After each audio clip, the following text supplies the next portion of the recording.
Welcome to the Witchy Work Wishes podcast, a place to find your weekly inspiration for bringing your personal witchcraft practice into your business, work, and office.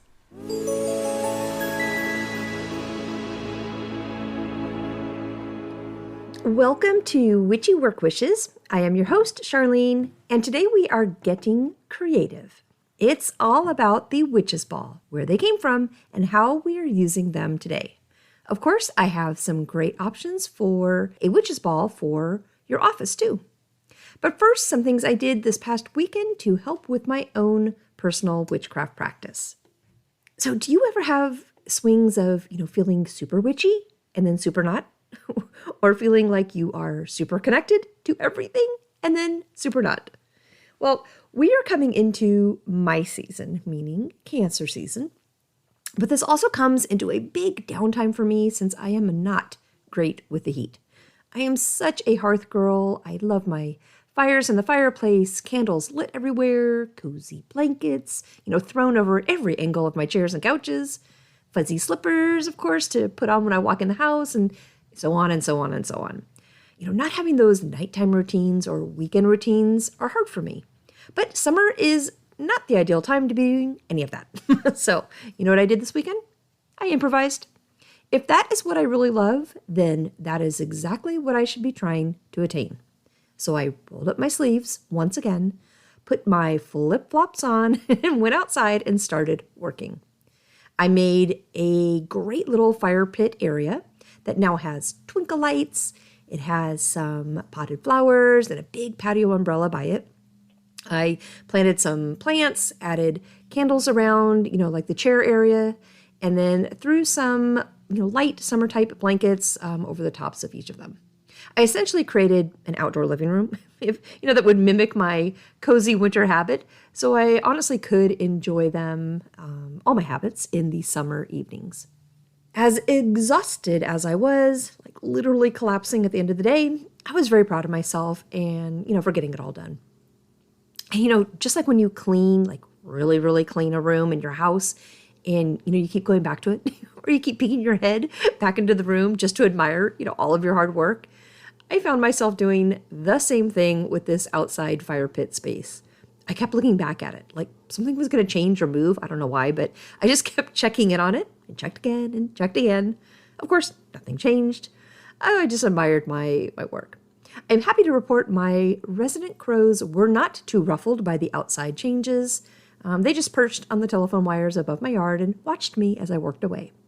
Even my local scrub jays chimed in a couple of times letting me know they were happy with the improvements.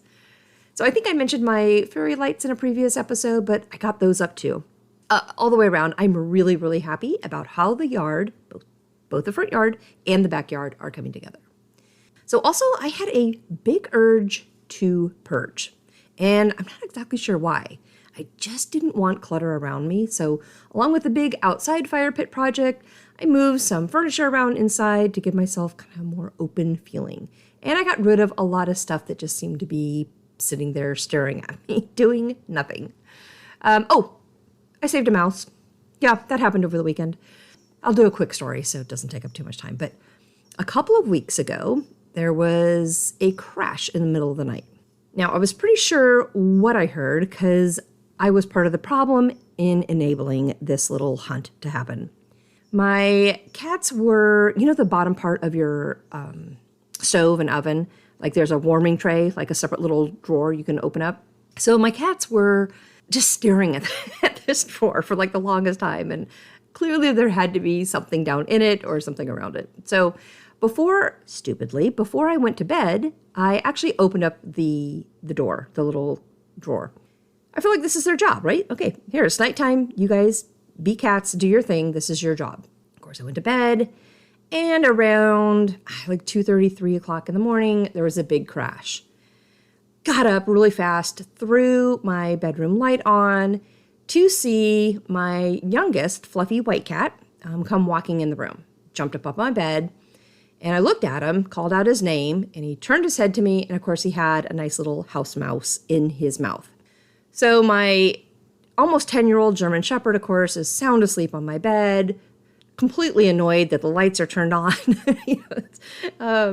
I was now annoyed that my cat, so proud, this was his first mouse, this is his first catch of anything, but he brought it right up on the bed for me to, praise him with. As he opens up his mouth and drops the mouse literally on my bed, on my sheets, right by my pillows, the mouse turns over and looks right up at everybody. He soft-mouthed it, I don't know which one to call it, but he did not kill the mouse. So he messes with the mouse a little bit more, and the mouse ends up running underneath one of my pillows and ultimately runs off the bed underneath it. Now I'm not happy. So now I was like, now we're up, right? I'm not going to go back to bed with a mouse. Certainly one that was just crawling all over my sheets, but I never found anything. I basically, I left lights on. There was 2 other cats in my house, easily could have been helping. There were no remains the next morning at all. So days went on and on and on. We're a couple weeks into it now. And here we are, another crash at night, right? I now know, okay, I know what this means. I saw the mouse in my younger cat's mouth again. Here we are, little tiny house mouse in his mouth. So I shut my bedroom door. I shoved a blanket underneath the door so the mouse couldn't, because they're tiny, couldn't come running back in. But again, woke up to nothing. There's nothing. There's no, and I know they don't eat the whole mouse.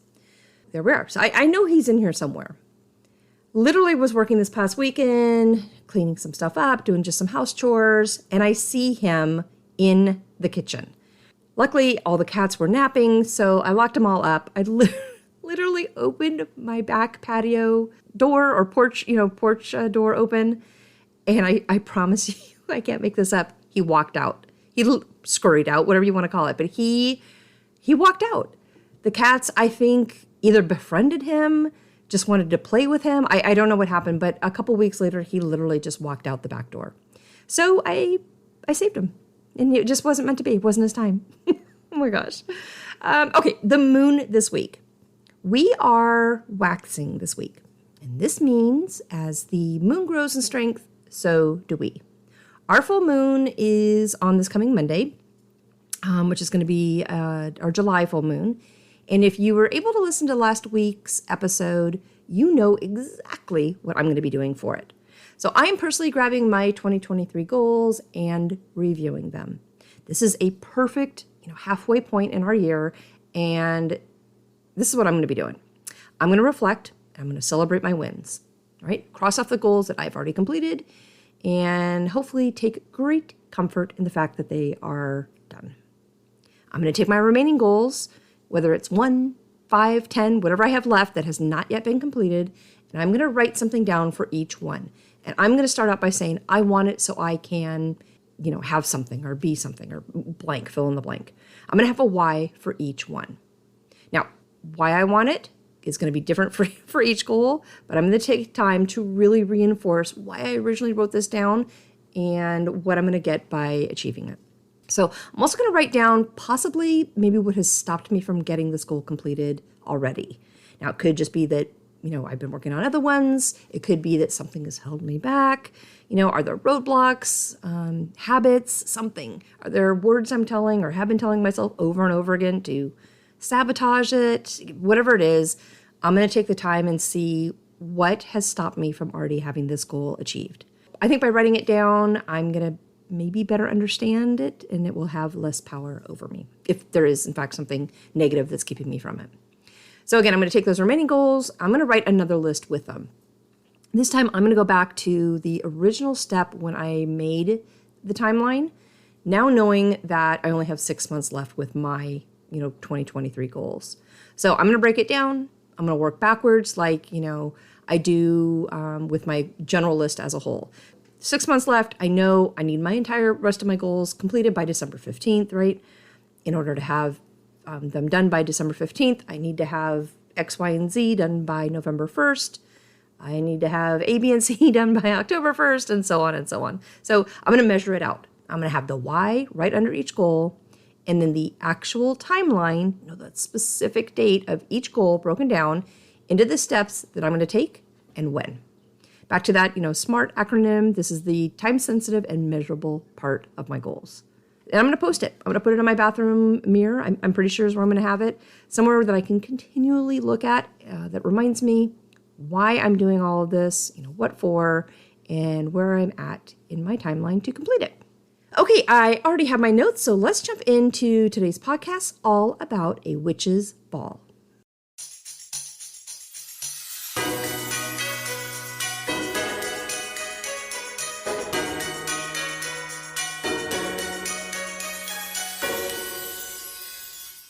All right, what is a witch's ball? Well, it's not the type of ball where you get dressed up and you get to go out and have an evening of dancing to amazing music. This is a witch's ball, much like a spell jar, but in a ball form, a glass ball. So whether we are talking about the very first type with the fishermen or the ones that are actually used today still, they are all about protection and a specific energy that you are creating. So witch's ball is made with a round glass, ornamental type, of ball that you can fill with specific items. Back on my Yule episode in 2022, I mentioned how they are often used for the holidays and are, filled with many of these standard Yule herbs, flowers, and seasonal things that are popular during that time of year. Now, depending on how big the top opening is of the glass ornament and ball, for Yule, you'll find them filled with pine needles, sprigs of lavender, cinnamon sticks, juniper berries, dried orange slices maybe, mistletoe, little pine cones, holly berries, star anise, and other holiday items. Well, witches' balls are meant to be hung in a window, but can certainly be adapted to hang in many places. For the office, you can have one right at your desk. So originally, these balls started with fishermen and were glass-blown balls that were tied to one of their nets. Now, the glass balls would float and thus protect the fisherman's net from sinking and them losing it. Now, over time, the balls have become more spiritual, and during the witch trials of the 1500s, got linked to witches. Now, this was because it was thought that witches, back then, could not be in water, or maybe not that they couldn't be in it, but if they were in it, they would rise up and float instead of sink. Now, of course, all humans float. We know this to be true. But back in the 1500s, it was believed that innocent people would sink and witches would float. So there became a natural connection to the witches and the glass balls that made the fishermen's nets float. In the 17th and 18th centuries, witches' balls were hung in England cottage windows. And these balls helped with many things like evil spirits, maybe, bad spells, something that they thought to have been placed on the home in a negative way, and it certainly helped to keep demons and evil spirits away from their personal homes. Now, over time, the glass balls got more decorative and had different colors added to them. And eventually, strands of glass were part of the inside of the ball, which started the idea that the different colored balls actually attracted spirits. And these spirits would enter the ball and get caught in the strands of glass inside. So the glass balls kind of turned into traps, if you will, for the spirits, and they would be hung out where you did not want the spirits to be. So they also were believed to repel the evil eye, and it was blue sphere of glass that were used for that one. Reflective balls were used to repel witches, since back then they also thought witches did not have reflections, and the glass reflective ball would keep witches away. So a witch's ball has also been called a gazing ball, and this is directly from the use of divination and scrying powers with a glass ball, and using it to see into the future. This round glass ball was clear, though, with no strands of glass inside. Today we'll find these balls in a lot of yards and gardens, and while witches may still, use it for looking into the future, the ball is said to distract evil spirits from doing harm to your garden. These types of glass balls may also have been called watch balls, since they would actually, reflect the images of people coming into the garden and help you protect it. There is mention of the Appalachian witch ball, but I don't have much information on that one. I think these balls were said to, be created on the witch's Sabbath, And people who lived in the Appalachian Mountains had their own very specific superstitions about them. So let's jump into how we can use a witch ball for our own personal practice. So today, just like in the past, the truest version of a witch's ball is going to be a glass blown ball. So the colors of the ball can hold very different meanings, but a true witch's ball is in fact glass. Now, unless you are yourself a glass blower, you'll need to purchase one. Now, I did read that one of the first things a new glass store owner will make before starting, any projects to sell is their own witch's ball. I thought that was pretty cool. So for our practice, a witch ball is going to have the energy we give it. If we're looking for protection, then we'll put in protection elements for it. If we're looking for love, then we'll pull elements of love for it, and so on and so on. It's much like a spell jar, really. Whatever we want to create for it, we'll pull. Now, when creating your own witch ball, just remember to be specific with the herbs, the crystals, stones, and whatever elements you need to create that energy. Each one holds different values, and the specific energy you give when adding to the ball is what will give your workings life. So I would add intentions into the ball as well. Those can be spoken, maybe actually written down and placed inside on a small, rolled up piece of paper. But once done, I would seal the ball with wax. I think that's also pretty typical, though, if you look up, how to make a witch's ball. So what are the things we can use? Now, I pulled 6 things for today's episode. I grabbed protection, abundance, love, good luck and success, health, and happy and safe home. So for protection, honestly, I think this is one of our most popular spells, workings or energies to create. And you can certainly have this safe energy at home, at work, or even in your car. Now, good things to add to your witch ball for protection are going to be rosemary, mugwort, sage, cloves, pine, black pepper, smoky quartz, ruby, amethyst, black obsidian, all that good stuff. A lot of witches like to use garlic with their protection workings, maybe even onions. Certainly adding a protection symbol or rune is a good idea, as well as salt, Palo Santo maybe, frankincense, and cinnamon. Now, I personally like eggshells for protection, along with a bay leaf with, something written on it, like your protection sigil or a word.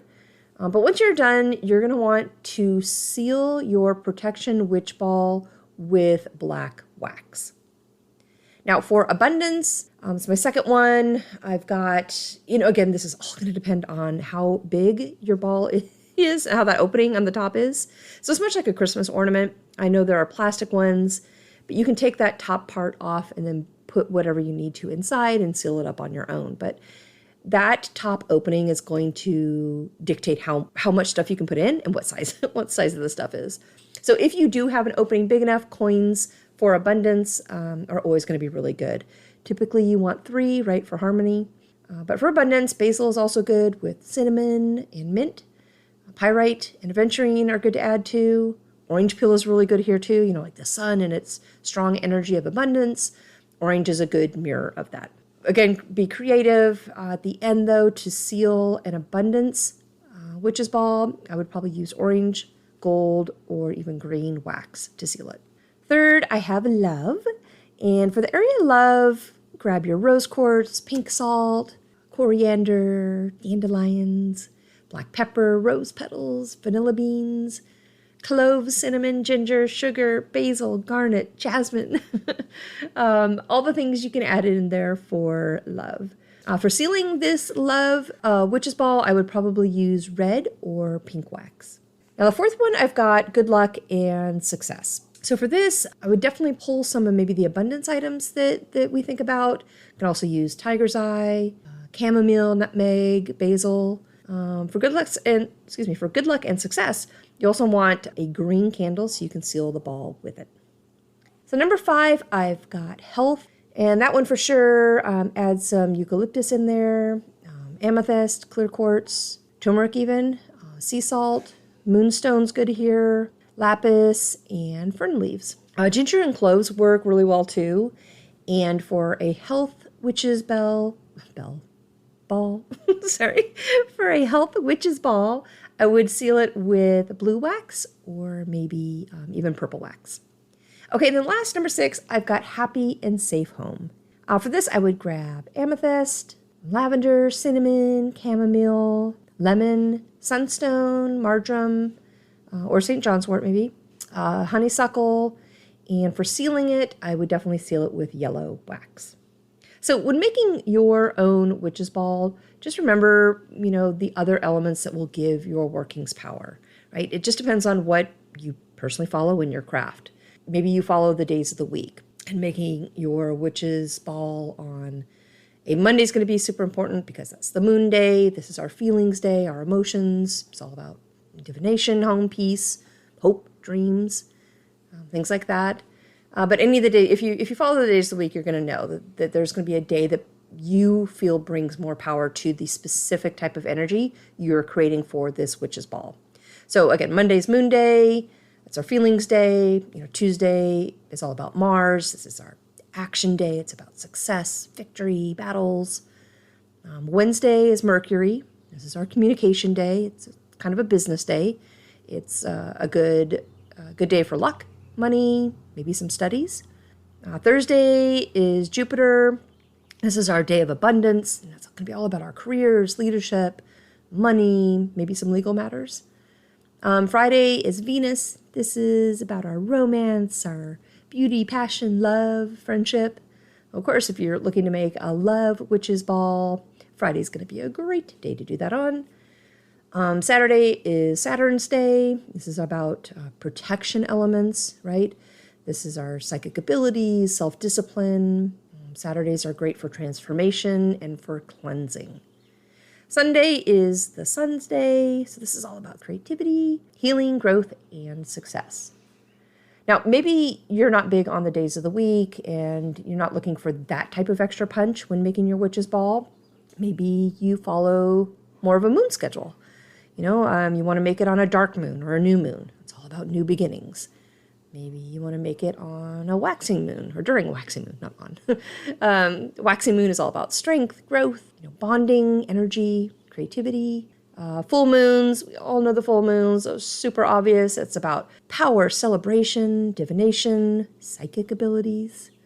Or maybe you want to make it on a waning moon. This is about gratitude, balance, removal, and releasing. So think about, what you want your witch's ball to be and what day and, what you do in your personal practice that can give it that extra power, that extra oomph. I know some people do time of day schedule. I'm personally not big on this one, but I know that a lot of people follow that. Dawn is all about new beginnings. The noon time is about protection, success, money, strength. Sunset, it's all about releasing and vanishing. And then nighttime is all about love, peace, divination, and dreams. So honestly, taking the time, that sounds probably more than what we need. Witch's balls can be very creative and fun. You don't need to put that much energy into it, but I always find when I do, my workings have a little bit more power to them. So taking the time, I think, to plan out, the making of your witch ball and what elements you are adding to it, what day or schedule you're going to make it on, all of that good stuff is going to help. So let's say you have it, right? You were brave and crafty and you made your own witch ball. Where do you hang it? Well, again, depending on what you made it for and with, you may have something very specific already in mind. If not, the general areas are first and foremost in windows. This is the old school way to hang it. Even more authentically, hang your witch ball in an eastern window. Your ancestors will be very, very happy with you.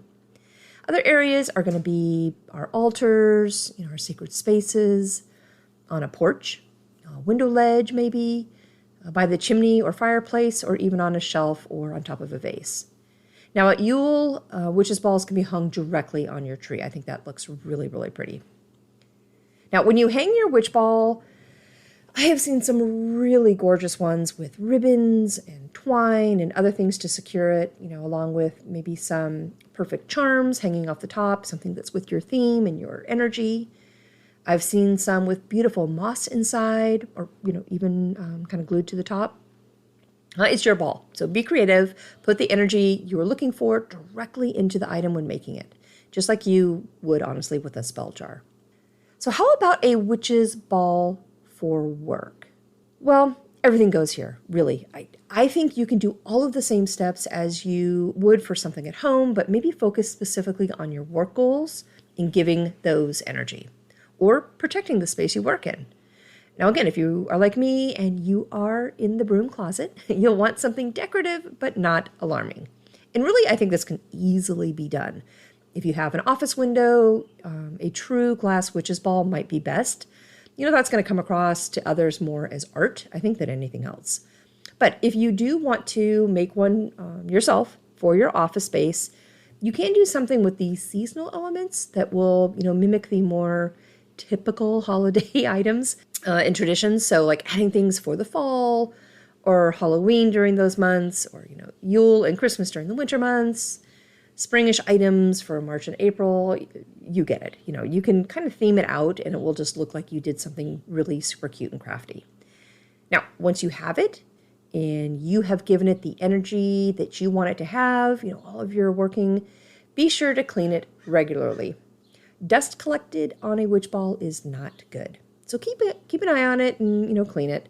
If you created one for work, to bring you money, you certainly don't want it forgotten about and collecting dust. Same if you made one for protection or trapping negative energy. Keep it active and keep it clean. If you find it may not be generating, the same energy as it once did, maybe add a new ribbon on top or rehang it by saying something new as you do, like a new chant, a new poem, a new feeling to revitalize your witch's ball. All right, so there you have it. Hopefully you found that helpful. If you are actually looking to create a witch's ball yourself, I think they are beautiful. There are so many different ways, really just like a spell jar, that we can be creative and make our own balls for our own specific workings. All right, well, I do have a poem to read. This one is written by James Weldon Johnson, who lived 1871 to 1938. And this one is titled The White Witch. So I'm going to go grab that, and I will be right back.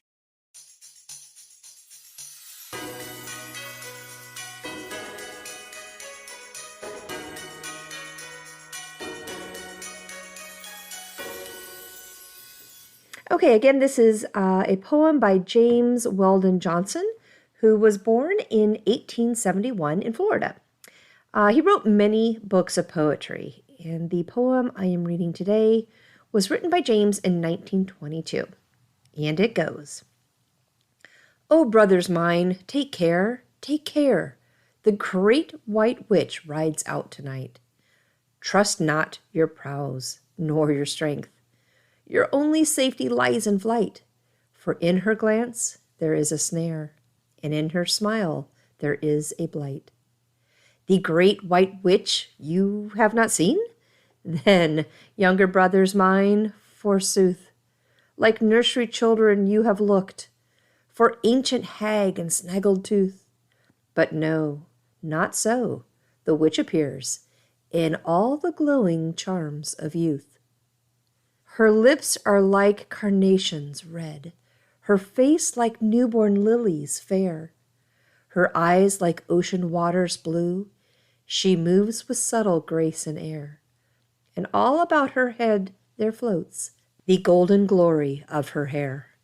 But though she always thus appears in form of youth and mood of mirth, unnumbered centuries are hers. The infant planets saw her birth. The child of throbbing life is she, twin sister to the greedy earth. And back behind those smiling lips, and down within those laughing eyes, and underneath the soft caress of hands and voice and purring sighs, the shadow of the panther lurks, the spirit of the vampire lies. For I have seen the great white witch, and she has led me to her lair, and I have kissed her red, red lips and cruel face so white and fair. Around me she has twinned her arms and bound me with her yellow hair. I felt those red lips burn and sear My body, like a living coal, obeyed the power of those eyes as the needle trembles to the pole. And I did not care, although I felt the strength go ebbing from my soul. Oh, she has seen your strong young limbs and heard your laughter loud and gay, and in your voices she has caught the echo of a far-off day, when man was closer to the earth, and she has marked you for her prey. She feels the old Antean strength, in you the great dynamic beat of primal passions, and she sees in you the last besieged retreat of love relentless, lusty fierce, love, pain, ecstatic, cruel, sweet. Oh, brothers mine, take care, take care. The great white witch rides out tonight. Oh, younger brothers mine, beware. Look not upon her beauty bright, for in her glance there is a snare, and in her smile there is a blight. Thank you so much for joining me today. This was lots of fun talking about the Witch's Ball. So next week, I have an amazing guest joining me for what I will believe will be a 2-part series. Now, we are still in the recording phase, so I'm not exactly sure how I'm going to be breaking it up yet, but our topic is Norse history and traditions, and I'm really excited to be diving deeper into the subject with him. Till then, I hope you have a great rest of your week and weekend, and I'll talk with you next week.